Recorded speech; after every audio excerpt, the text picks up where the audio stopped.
Welcome to the Confidence Through Health podcast. My name is Jerry Snyder. As a health, wellness, and sports performance coach, my goal each week is to bring you experts to help you take control of your health and build your self-confidence. Thanks for including me today on your journey to better health. I'd like to thank our sponsor for this episode, All In Health and Wellness. If you're looking for a health coach, you're looking for a sports performance coach, you're looking for nutrition guidance, like for instance, a meal by meal plan that will help you understand how to eat. It will teach you how to eat, and it will give your body, your cells, the proper nutrition to feel great and be able to perform at your best, not just physically, but also emotionally and mentally. If you're looking for those things, you're looking for the key to improve your sports performance, both from a nutrition standpoint and an exercise physical standpoint and a mental standpoint as you approach your athletic event. All In Health and Wellness is able to help in these areas. Go to allinhealthandwellness.com and you'll find the contact information for how to get in touch with them and get started on the plan that will improve your life. Sandy, I want to thank you for being a guest on the Confidence Through Health podcast. Thank you, Jerry. I'm glad to be here. So one of the things that struck me when we connected is that you tried a lot of things, which I think a lot of people are doing nowadays, and not knowing, like, okay, where do I actually need to start? Because in the biohacking world, there's so many different things out there. And I think that's the point of the biohacking world, Right. Is that ecosystem is full of things you can buy, promote. I mean, the whole affiliate influencer network is built on the back of, let me make 10% off of every suggestion I make in an Instagram post. And so we've been flooded with these things. And the biggest mistake I made early on is not knowing that wasn't entirely sincere. Mm-hmm. When I was first sick and I started to look at YouTube, and then my algorithm started bringing me more things from Instagram and other places, I was getting pitched supplements and devices and all of these things that people who were pitching them were making money off of. I didn't know that. And I just thought they had my best interests at heart. Right. And I bought all of it because I was desperate. I went from top of my career to cognitive decline in 2 weeks. Oh, and wow. It all started because I painted an area where the walls were wet, and they'd been wet for about 40 years, and I didn't know. And I noticed they were wet when I painted them, but I didn't know the danger associated with that. And it was later explained to me years after I got better that it was the paint fumes that helped it go directly into my brain. So a lot of people who've been exposed to mold, they get sick gradually, and then the brain fog comes later. Yeah, I got hit with full cognitive decline that an MRI showed. A SPECT scan, was the first test I took, showed a traumatic brain injury immediately. Wow. And so I got diagnosed as if I had hit my head. Mm-hmm. And my first act as a biohacker, I say, in the true meaning of biohacking, is that you start with no. My first act was to say no to the drug that was prescribed. Right. Not because it's a bad drug. It just didn't fit my situation, and my intuition told me that. Yeah. But then I had to figure out what the hell was wrong with me. Right. Didn't know. Well, and one of the things that, and I may be skipping ahead a little bit, but one of the things that I think a lot of us do, you sort of mentioned it, is we don't give it enough time to take. Yeah. Right. The changes that we make. And so it's like, it's so confusing. Yeah. And so we try something and we go, 48 hours, that didn't work. Let me add something else, or try something. And it's like, we're not giving the body enough time to say, oh, hey, wait a minute. Right. Here's what we need. Right. Right. And so I did start by adjusting my diet. I went from a really high sugar diet to mostly keto and intermittent fasting, which is probably what kept me from declining further. But I wasn't getting better. And the devices, the light therapy helmet and the oxygen therapy made my head hurt because I didn't know I had mold in my brain. Right. And so it was causing a reaction inside my brain that was giving me headaches. I didn't know. And I I explored I took a heavy metals test, an at-home heavy metals test. You think you're doing well for yourself when you're taking the reins and you take a Right. test, but they told me I had arsenic poisoning. And it turned out it was a crab Wow. cake, Mhm. because crab cake will give a false signal for Yeah. arsenic poisoning. Right. And there are so many avenues where if you don't approach it from a mindset that is exploring all the signals, Mhm.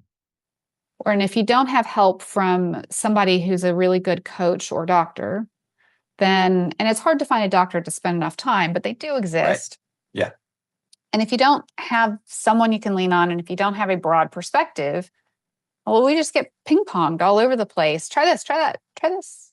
And nothing worked for me until I got out of the environment and started to detox the mold.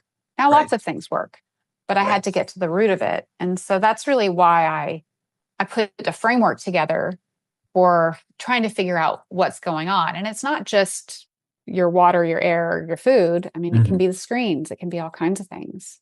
Right. What do you Well, see in your and practice? it can be just one thing that puts you over the edge. Yeah. You know, everything else is adding up and adding up and adding up, but it doesn't really affect anything until that one thing puts you over the edge. But you address that one thing, you might go back, but you're not That's right. really getting healthy. You're just back to where you're not symptomatic. That's right. Like that's it. And I've got a couple of clients, and one of them, she's like, we've been working together about 6 months, and finally she was just like, I don't want to hear anymore. And I was like, what do you mean? She goes, I've cut my social media. I've cut everything off. She goes, I'm listening to what you tell me. Don't tell me all this new stuff. Da, da, da, da. You figure it all out and you tell me what I need to do. And I'm like, that's actually a really smart thing. Like, from the fact that she trusts me and I'm doing the research and I'm talking to experts and I'm finding all the things. Yeah. But she's like, don't give me all the other noise, because Yeah. I'll go down the rabbit hole Right. and then try and Dr. Google myself. And Yeah. she's like, just take all that out, which I think is a big piece for a lot of people, because that added stress of trying to figure out what's going on. Well, what do you think are some of the biggest noisemakers? Oh my gosh, social media. Well, like you said, influencers and in buzzwords, Mm. right? And I've got another client that, because I recently did, and I posted about it. I've been dealing with an injury, and I'm a big time runner. And so one of the things I did, I was like, okay, fine. I'm done with this. I'm going to do a fast. I'm going to do all these other, but I did a 6-day fast. Mm. And I was like, I know this is supposed to help with stem cell production and all these things, right? So I'm going to do this, see if it works and see if it helps. And it did. But I was very open about it and posting about it and sharing about it. And so I ran into one of my friends, who was I helped his wife out during COVID. And he was like, hey, this was like on day 5. He's like, how's your fast? How long are you going to go? And I said, this and this. And he was like, well, since you posted it and I liked it, and like, I've started getting information about it. And he's like, all these people are talking about it. He goes, but you've been talking about it for years.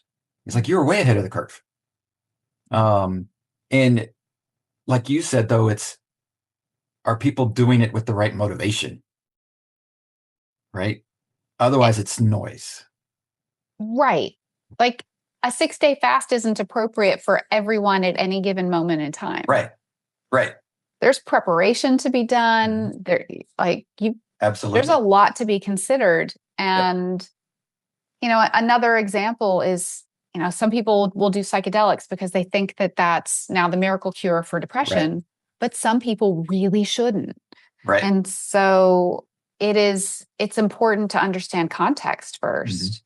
And what you describe with that fast gets to one of the whole premise behind why elimination is the first step of my framework. So the biological edge framework is elimination, eliminate, decode, gain, and execute. Right. And I think we can't really decode the body's signals until we get rid of some of the noise. And that's why I asked you about the noise first, because I think that's the first step. But with that fast, you bring down all the noise, right? And then you get to the core of the body's natural intelligence with that stem cell production, because the body says, oh, wait, I've got a stress so severe, I better start rebuilding or I'm going to die. Right. And so you get that surge, and you're not actually going to starve to death because you have a plan. Yeah. And then you come back in, but you've got all of those helpful molecules running through your body that happen in a way that has never been written. Right. The mechanisms by which your body does that are beyond anything that scientists and doctors have ever codified into written language. Right. And so it's also beyond artificial intelligence. There's no super intelligence that we can create with our words and our body of knowledge that comes even close to the intelligence of the body. Right.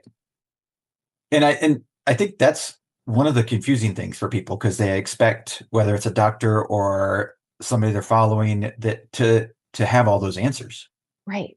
And I tell this to people, I'm like, but you are so unique, because even if you were a twin or a triplet, or like, okay, your DNA's identical, whatever, but you're so unique because of the experiences, the exposures, the stresses, the food you've eaten. Like, everything is so different for you that, yeah, it's getting to the core of what's going on is, and it doesn't have to be a fast, but it's stripping other things out that go, okay, this could be my issue, right? One of the people I helped years ago was having severe liver issues, and so it was a little bit beyond even what I was, but I got her in contact with somebody who was like, this is a doctor, but he's doing things differently than most people.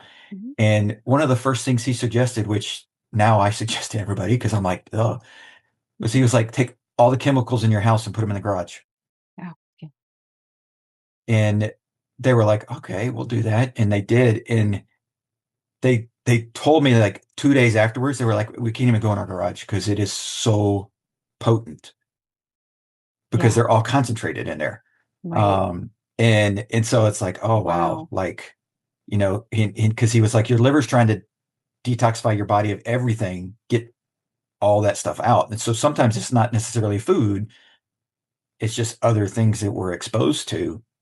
So you have to look at your life individually and say, okay, this person that's doing whatever that I saw online that's working for them, but are they at a computer desk in a very controlled environment, or are they outdoors working in, an area that's got high pollution? Like, there's so many things that we have to look at to figure out. And most people don't know that of the 80,000 chemicals in a regular person's environment, only a few hundred have been studied for safety. Oh, wow. And that's scary. Really scary. That's scary. And so there's this notion that if an amount of a chemical doesn't kill you, that it's safe. Right. But what they found, particularly with plastic and estrogen mimicking compounds like pesticides, is that the tiniest amount can trigger a hormonal response that causes poor health. And so even when they do study them, they're studying them for whether or not you live or die from the exposure. They don't study how it affects behavior, stress levels, mood.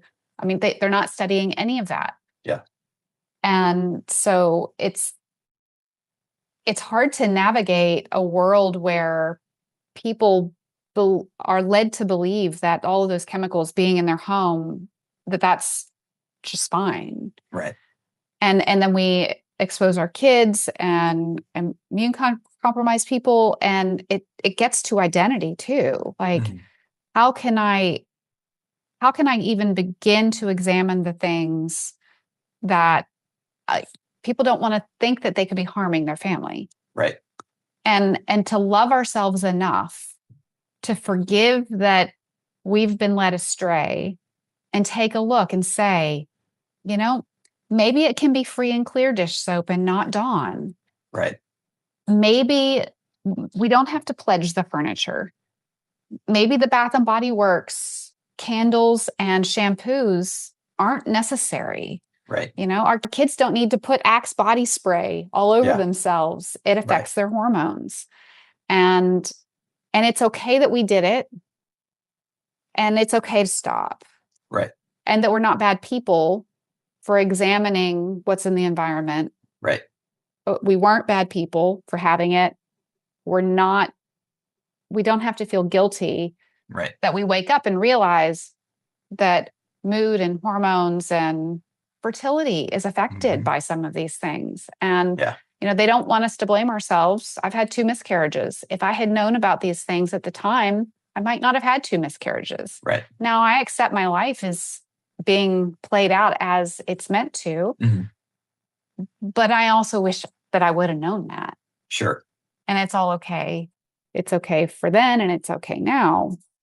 But I want people to understand that they can take a stronger leadership position in their lives to create the life that they want. Right. Well, and it's, when you look at those choices and those things, like, I think we can all get down on ourselves if we really evaluate that and go, oh my gosh, if I wouldn't have done this and I wouldn't have done that. And, because we've had miscarriages and looking back and going, oh, well, life would have been different if we were doing these things back, 15, 20 years ago. But, now it's like, oh, wait, but I can reverse the clock a little bit. Yeah. And I can bring health back. And that's one of the things that there's very few times where we've pushed our body so far we can't get it back. Right. And the body will completely replace itself every 7 years. Right. And so we get to do it over. Yeah. It gives us a redo. Yep. We're on a cycle. Some things replace, like the gut lining replaces every 2 to 3 days. Right. But when you look at the body as a whole, it completely regenerates. Yeah. Getting back to your fast. Yep. To send out those stem cells, those signals for rebirth in your life over and over and over again. That's how we live our God-given potential to be 120. Right. Is to allow the body to do what the body is designed to do. Right. So when you're looking at eliminating to start this process, and that can be a scary word for some people, right? Like, oh my gosh, I gotta, because I deal with people and they're like, are you going to take away my cheese? Are you going to take away my ice cream? Are you going to take away this, that, and I'm like, first off, I'm like, let's deal with the things that are easier to take, right? Like, but is that simply like take everything out that you possibly can, or is it a step by step? Like, okay, we know these are the more dangerous things. Let's wean these out first and see what kind of things happen. What's your suggestion there? I think it depends on the person and their tolerance level, because I think eliminating any single thing is going to help. Yeah. But so for example, my cousin called me one day and he said, we're from Kentucky. And he goes, Sandy, what do you think about lion's mane? I said, Brian, why are you asking me about lion's mane? Yeah. Where did you even hear about lion's mane? And he said, well, I'm having some brain fog. And I heard it might be good for that. And I said, Brian, I think you should stop eating at McDonald's. Right. And he goes, what? I was like, yeah, I think that's causing your brain fog. And he goes, oh, okay. And then we got off the phone and he started to text me a series of questions. He was on a ketogenic diet within 5 days, and he was hiking in the woods within 2 weeks. He lost 16 pounds in 14 days because he took me seriously. Yeah. It just started with, oh, I could give up McDonald's. Right. So what was it for him, right? Like it was a good symbol, and he cut out sodas and the other things that kind of go along with what is McDonald's. Right. And so he cut out fast food and sodas and added meats and, cut sweets. Right. And I've been keto at periods of time, and I'll flex in and out of that. I think that any major shift, if someone's a carnivore and they shift to vegan, they're probably going to have improved biomarkers. Right. It's just like fasting. And Yeah. same from vegan to carnivore, although I think a vegan would be offended at the mere suggestion. Right. Right. It creates such a shock to the body that the body upregulates. Right. Like, oh, wait, something's wrong. Let me pump out all the good stuff to fix it. But that's where the influencer trap comes into place, because our identities can get wrapped up in, oh, I only eat meat. Oh, I never eat carbs. Oh, I only do this. And so the elimination concept gets a bad rap because there are so many people who go so far into that that they can become orthorexic, where their eating habits are defined by this little restriction and they're essentially starving themselves of basic nutrients. And so I don't like to say what people should do. And I certainly don't think they should eliminate everything forever. Right. But starting there, what can I let go of? What am I comfortable letting go of in my life? It might need to be a relationship for somebody. They might be in a toxic relationship. It might be a one beverage. Yeah. Right? Or one time of beverage. Or maybe it's the screen at night, just turning it off at a certain point. Right. Maybe they need to give up the couch. Maybe just walking a little more. When I was recovering from the mold injury in my brain, my doctor told me not to exercise because I had POTS. And so when I would get up, I'd get a little dizzy. Right. And I thought, well, that's the dumbest thing I've ever heard of. So I got a puppy. Okay. And I knew I couldn't walk much, but I could walk enough for a dog to go pee 5 times a day. And I didn't have the motivation because I didn't feel well. So there are a lot of ways that introducing something new can be done joyously. It doesn't have to be a sacrifice to give up something. Right. If that makes sense. And then once the noise starts to settle, and it takes time. That's the most frustrating part. Yeah. You know, I mean, does somebody really want to give it 3 months to notice what the body's saying differently when they make a small change? Right. And I wouldn't have believed that it would take me 2 years to heal, but it did. And if anybody told me it was going to take 2 years, I would have given up. Yeah. But I kept with it because I got just a little bit better each step of the way. And only 4 years later could I look back and see how it worked and why I got led astray from time to time. Well, and we all want that quick fix, right? We're like, it's just, and it's funny because I don't know where that came from necessarily. Like, you know, was it advertising at a certain stage that changed things for us, or, you know, through the generations? But like, you look back 100, 150, 200 years and you don't see people that were chasing, like it's such a large portion of the community chasing the quick fix. It was day by day grind, you know, live my life, be happy. And now it's like, oh, I can't be happy unless I get this today. Right. In having that longer outlook of going like, okay, well, this might take me 2 years. This might take me 4 years. Like, am I okay with making these changes and figuring this out along that path to know that, and for somebody who's in their 40s, if they start doing this and they change their life expectancy from mid 70s to mid 90s, you're doing 4 years for 20. Right. Like, that's and huge. It's not just getting the extra years.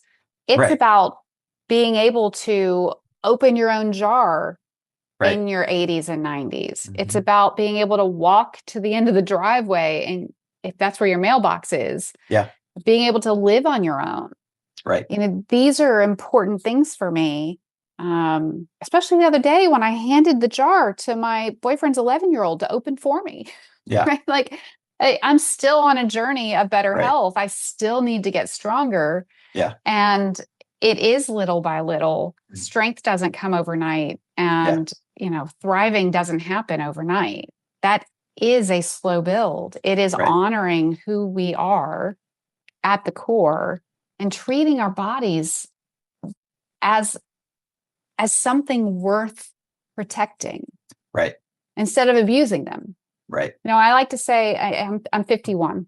Mhm. And a lot of people want to ask me about menopause, and I don't know a lot about menopause. I'm in it, but I don't know a lot about it. Yeah. What I believe to be true is that women have a protective layer called estrogen Mhm. that keeps them strong in the face of threats. Right. This is famine, whatever we encountered over thousands and thousands of years. We Right. have this layer that allows women to be able to have babies for a long period of time. And then it starts to go away. And we have the grandmother theory for why women actually go through menopause. But Yeah. a lot of women suffer when that estrogen starts to come down. And what we are not recognizing, we want to fix it with hormones and Right. protocols. But the first thing a doctor will tell you to do is to give up red wine, eat less sugar, eat less dairy, because they're inflammatory. Yeah. But they don't know why they're suggesting it. They just know that works. That works. Yeah. But what happens is that we abuse our bodies. Stress, jobs, child rearing, all of the things that we do and all the pressure we put on ourselves. Yeah. We're not honoring and protecting our bodies. Right. We don't have to do that to ourselves in our 20s and 30s and 40s, wherever. If we take the approach that we're worth savoring and protecting and honoring, then we can thrive, and the body can thrive in that kind of an environment. Right. And so is that where we're going from decoding to gaining? Like we're decoding what our body's trying to tell us, Yes. And I what built we this actually tool. need. I have a free tool. It's called biohacking. And you can type in what you're feeling, and it's a conversation with AI. Mhm. And so AI, it doesn't get stored on my server, but it is stored in Claude somewhere. So if you don't want to tell AI things, don't use the tool. Right. But talk about what you're experiencing. Is it a rash? Is it a stomach ache? Is it knee pain? What are you going through? I had an eye twitch once, and I walked through, and it helped me understand the different systems of the body that could trigger an eye twitch. Right. Hydration levels, emotional state. There are 15 systems that it's programmed to look through. Mm-hmm.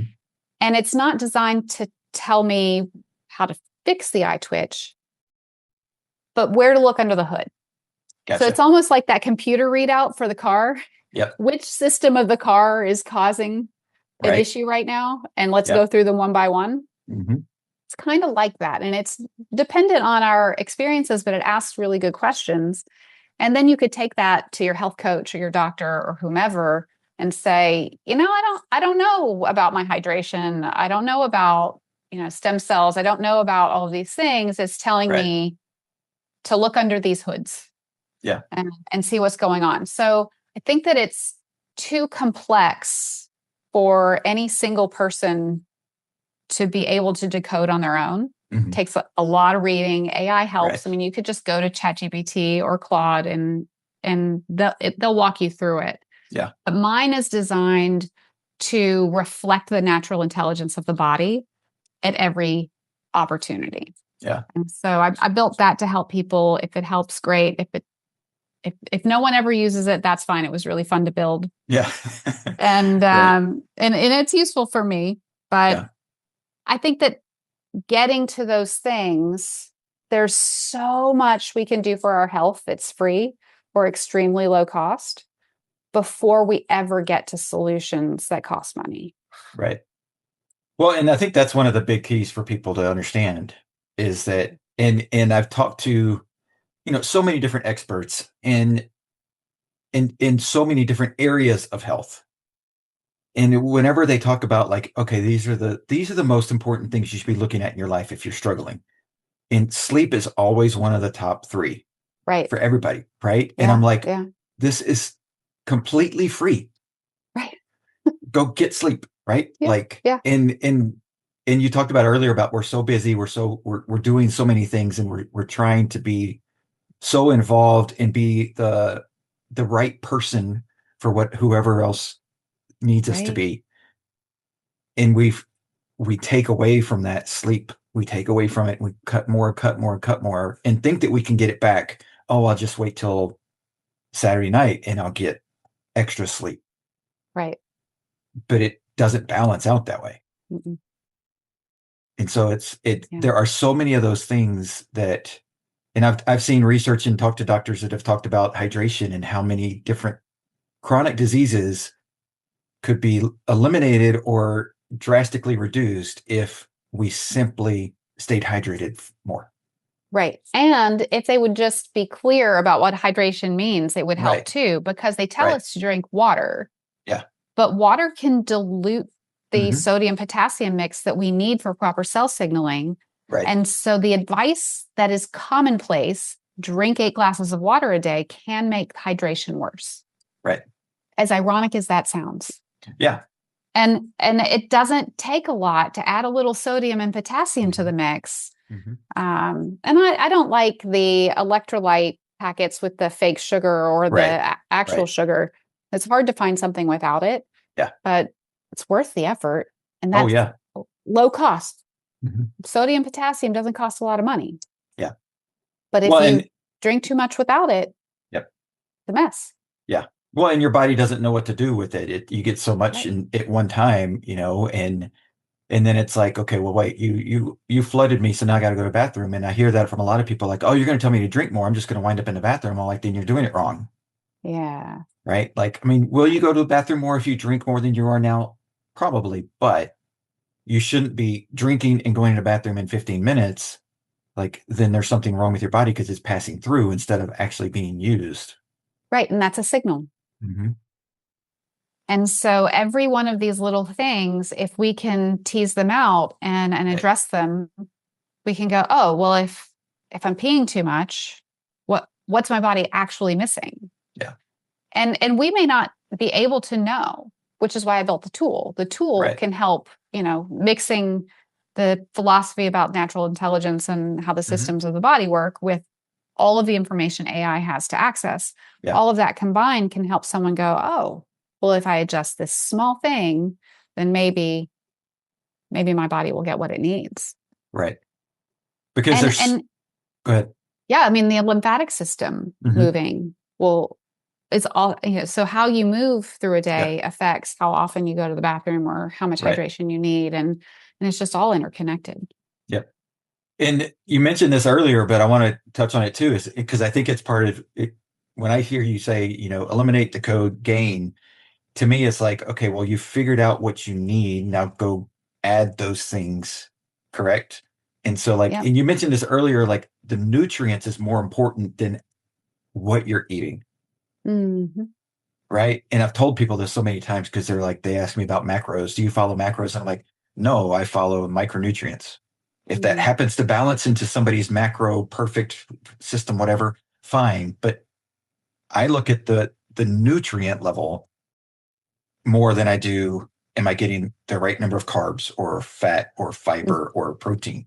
I'm like, okay, am I getting the nutrients that my body needs? Because if I'm not, then the body's not going to connect the dots with everything else that's in there and stuff's just going to go to waste. Right. Yeah, the only supplement I regularly without fail take is a chelated mineral supplement.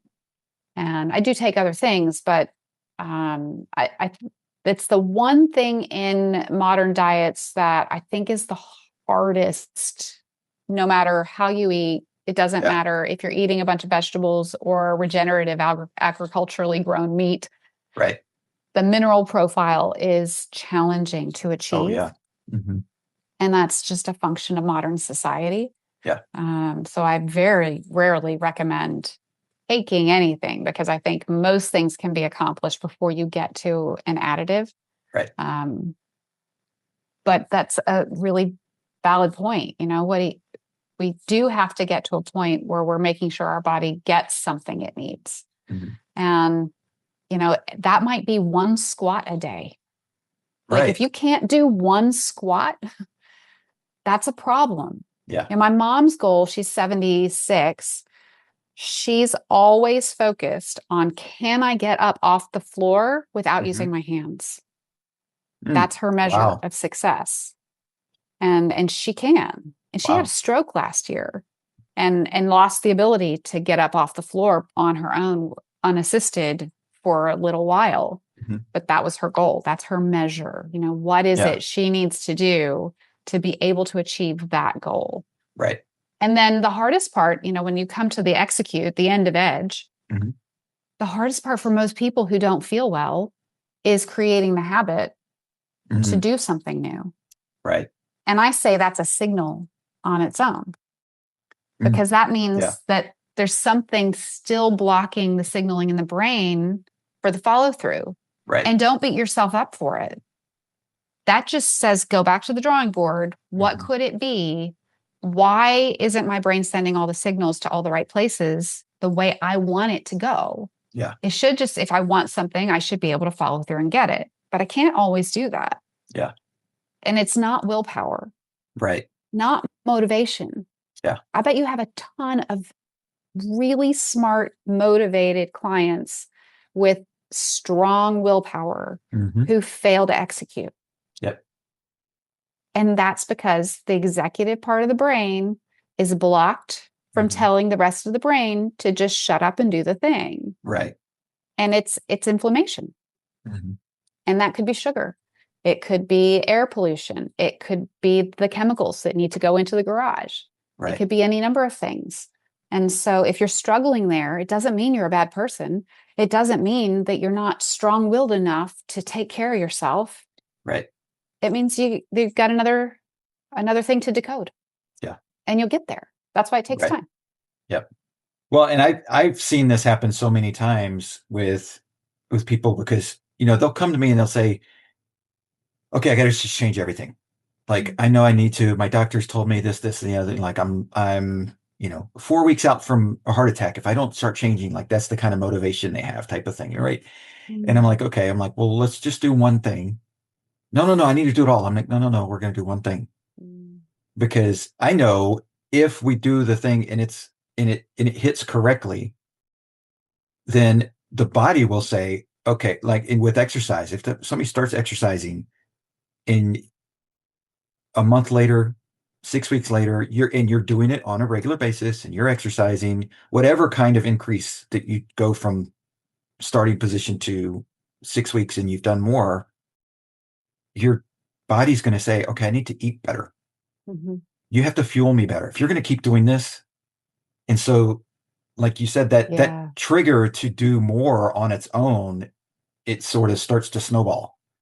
I love that. That is so true. And if it doesn't, then like you said, there's something else that's still blocking the passage. And I think people get so beat up on, I'm not disciplined enough, or, and I'm sure you've heard this from people, like, oh, well, I saw the cake and I had the cake. And so I just threw my diet out for the day. And I'm like, it's not a diet. But that's another signal. That's what the cake does. Yeah. Cake will, I have fantasies about cupcakes. Right. That's a really powerful signal in my life. Yeah.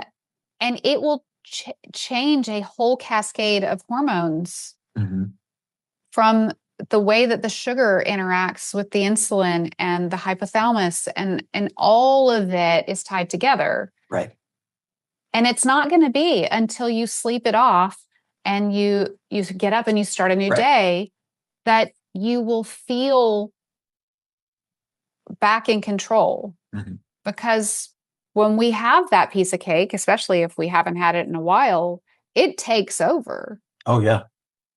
And so it's not a failure of the rest of the day. Oh, I couldn't keep with it after that one slice of cake. Well, right. You couldn't. That's normal. Right. Like, cut yourself some slack. Right. It's okay.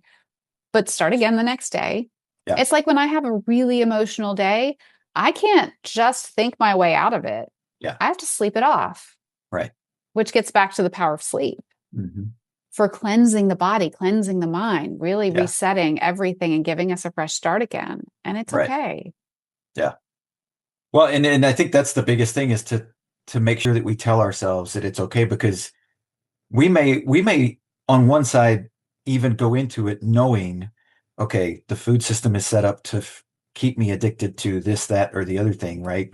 Yeah. But then when we actually have that happen, we think it's our fault, Right.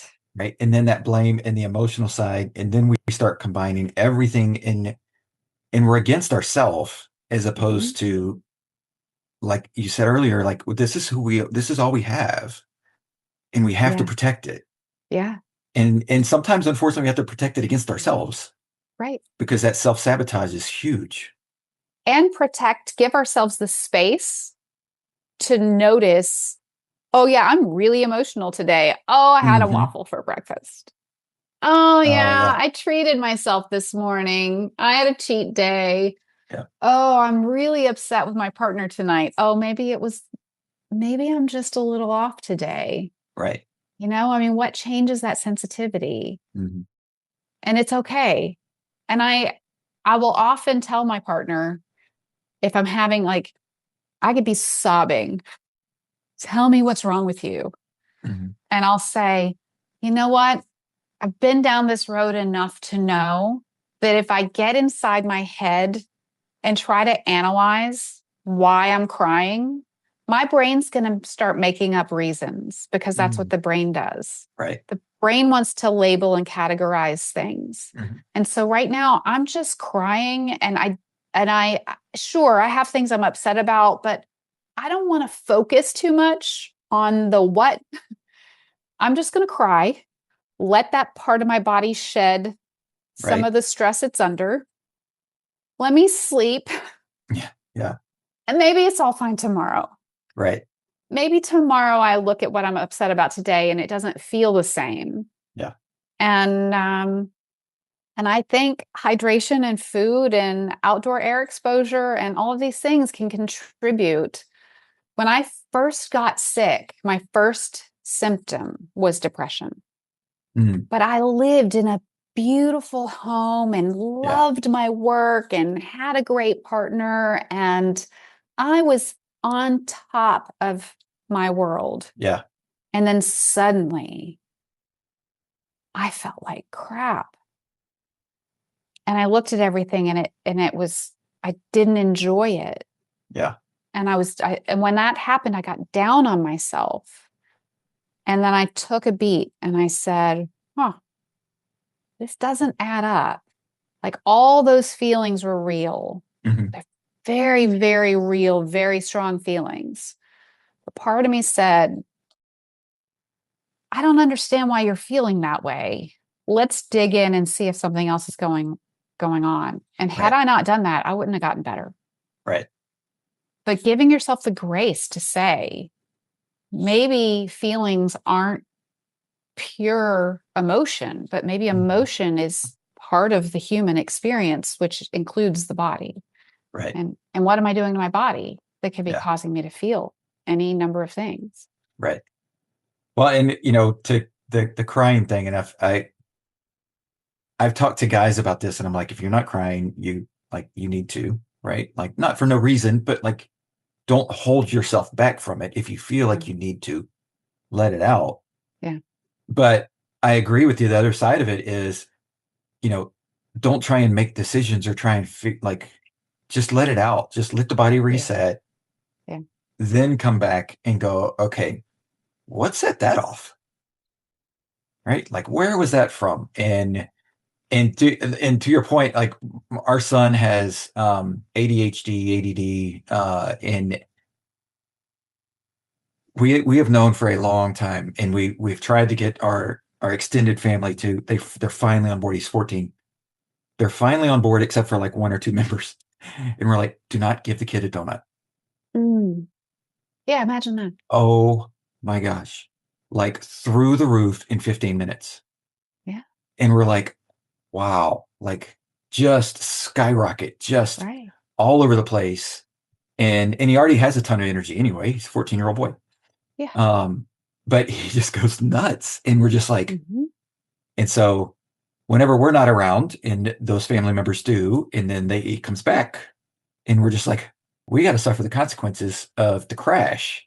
Right. because they get the excitement and the fun and we get the crash. And at first it was hard for my wife to understand, but I'm like, no, no, no, no, no.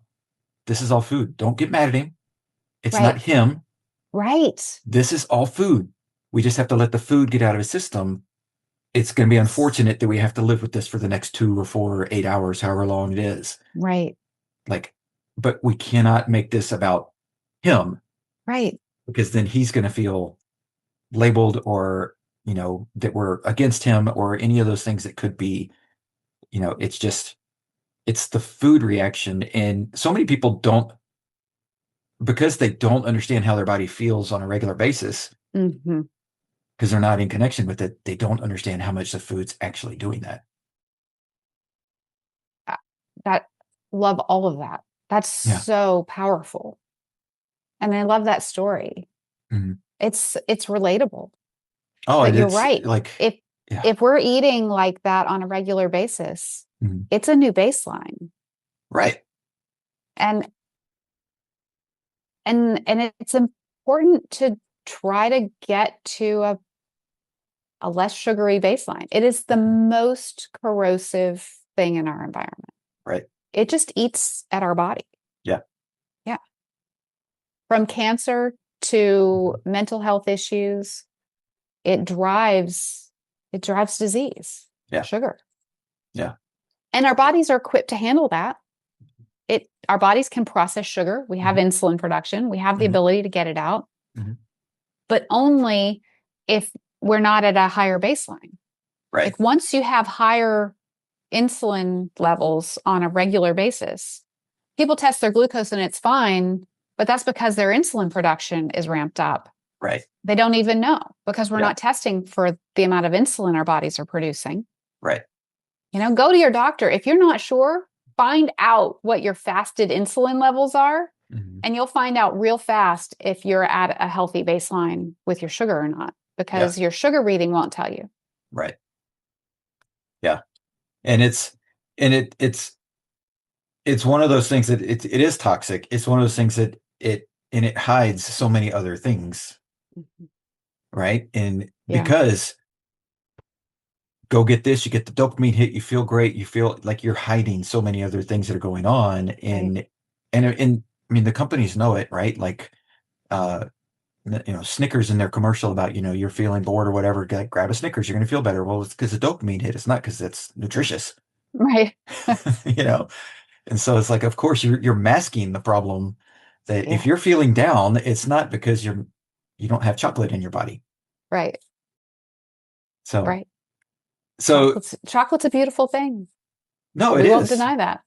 Like, but it is not a cure-all. Right. It cannot be consumed on a steady hourly basis to keep that high going. Yep.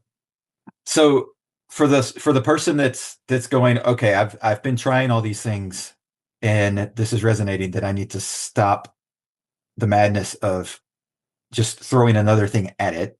Mm-hmm. Give us the link again for the protocol that you've got, that you can go in and look at everything. So I've got a couple, but BioEdge Decoder is probably a great place to start. That has the framework on the site. You'll find a link to my book, Biological Edge, A Practical Guide to Longevity. And the book is $5 on Kindle. It's free if you have Kindle Unlimited. Right. And if you want to start decoding some signals, that's a great place to start. My summit is at bioedgelongevity.com. If you Google BioEdge, I'm sure you'll find any of it. Right. Right. Yeah. And the summit, so touch on that for a minute, because what took you from, okay, I'm doing this for myself, to I need to do this for everybody else? I used to run Comic Cons. Mm-hmm. And so instead of asking people to dress up like Batman, I'm teaching them how to be like Batman. Nice. And that, Batman doesn't have any superpowers. Right. He's just a man who has figured out how to optimize his body and his gadgets. He's got a lot of gadgets, more than the normal person can afford. But he works on his body as a superhero. He is just an optimized human. Yeah. And so he's kind of the idol for me of that universe. And so when I realized that it was time for me to take what I had learned and pull it out of the fantasy world and bring it into real life. And that's when I shifted gears. And I did that a couple of years ago in Miami. And now I'm going to New York City, the epicenter of all things. Right. And so if you can make it work in New York City, you can make it work anywhere. And so we're going to the Metropolitan Pavilion in Chelsea, July 10th and 11th. Cool. And we're going to bring speakers and solutions, but all under the premise that we only start a new thing after we've given up something else. We've got to create space for anything to really work. But it's the point of all of it is really just the gathering, because connecting with other people is another strategy for living a longer, fuller life. And one of the things we can gain is people, is good relationships. And so that's the best part of running a summit, is seeing the room light up with people who haven't seen each other in a while, or making new friends. And we're integrating roundtables and pre-planned dinner parties so that people have opportunities to connect with people without feeling awkward. Right. But and that is a very true, if you're in that situation of you're feeling down, you're feeling the world against you, you can't figure out how to make it work, you're trying all these different things and nothing seems to work. Sometimes the answer is go sit down and talk to your friends. I always feel better. Yeah. I just met you and I feel better talking to you. Right? Right. It feels good to talk to people. Yeah, absolutely. And so sometimes that's the answer, is just get out of your shell a little bit and be vulnerable enough to say, maybe you don't tell them the whole story. Maybe you don't tell them everything that you're struggling with, but just to hear, if you say, hey, I've been dealing with this, and they go, hey, I was there too. Or, I'm going through something similar, or just that little bit of connection usually is enough to be able to go, okay, I think I can handle this then. Yeah. The first time I went to Dave Asprey's biohacking conference, I asked every single person I met, what got you into this? How did you start biohacking? Everyone but one had a story of something in their lives that they had to overcome. And so it was a room full of people who had overcome something. Right. And how powerful is that? To be surrounded by people willing to go the distance to address something wrong and get beyond it. Right. Well, and that's where I applaud what you're doing, because it's one thing I tell everybody that I work with. I'm like, can you look out there and see somebody else at a stage of life that you want to be at? And, they go, yeah. I'm like, okay, well, then you can do it too. Right. Like if somebody else has already accomplished it, then you can do it too. And so it's like, does it mean it's going to be easy? No. Does it mean it's going to be the same path they took? No.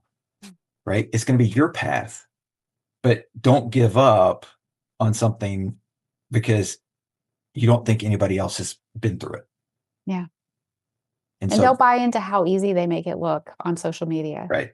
Because that's a facade. Right. Yep. And that's one of the things, as an athlete myself, people they're like, oh my gosh, you do so much. I'm like, I have to, to get to where I want to be, I have to put in this much work to do this much stuff to keep going, because I'm 51 and it's not getting any easier. I'm doing everything I can. And they're like, oh my gosh, the discipline, da, da, da, da. I'm like, no, it's understanding what I want to achieve, what the goals are, the little bitty things, and making the commitment that I know if I keep my body doing what it wants to do to be healthy, it's going to reward me in the end. And like you said before, it's not all discipline. Your body is telling you it wants to move now. Yep. You're not telling your body to move. Your body's telling you it's time. Let's go. Let's move. Right. Yep. And to throw in, because I love, what you've put on your website, everybody should be looking at a goal of 120.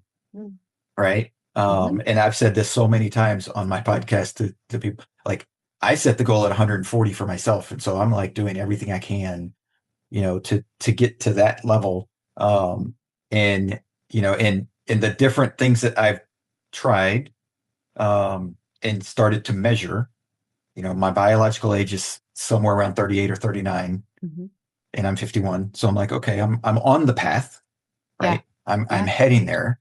And so it's a matter of like, it's keeping that every time that 7 years comes around that I renew my body, renewing it at a better level than what I did the last time. Right. So it's powerful. Yep. Yeah. Well, Sandy, I want to thank you for being a guest. I'm going to link all the things in the show notes and everything. Is there anything else that you want to share with people who are listening and maybe trying to figure all this stuff out? I have one technique that I think anybody can do that helps your body hear the signals, and that's to hum. So when you're driving somewhere, hum to the music or just hum at regular intervals, 5 seconds for an in-breath and 5 seconds for a hum.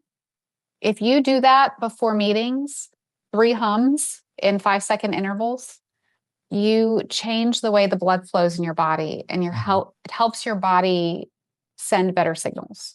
Yeah. And so that's my one final tip. Awesome. And again, that's another free one, right? It's another thing that's just like, it's so basic, it's so simple, and don't overcomplicate life. Right. Right? Like that's just, we get too caught up in it, and it doesn't have to be that way. So thanks for having me today. Thanks again, Sandy. Thanks for checking out the Confidence Through Health podcast. Please subscribe, post a review, share this episode with those you love who need a little extra help with their health journey. Visit allinhealthandwellness.com to learn more about the coaching programs that I provide. All episodes are produced by the Social Media Cowboys, your source for all online marketing needs. Go to socialmediacowboys.com for more information.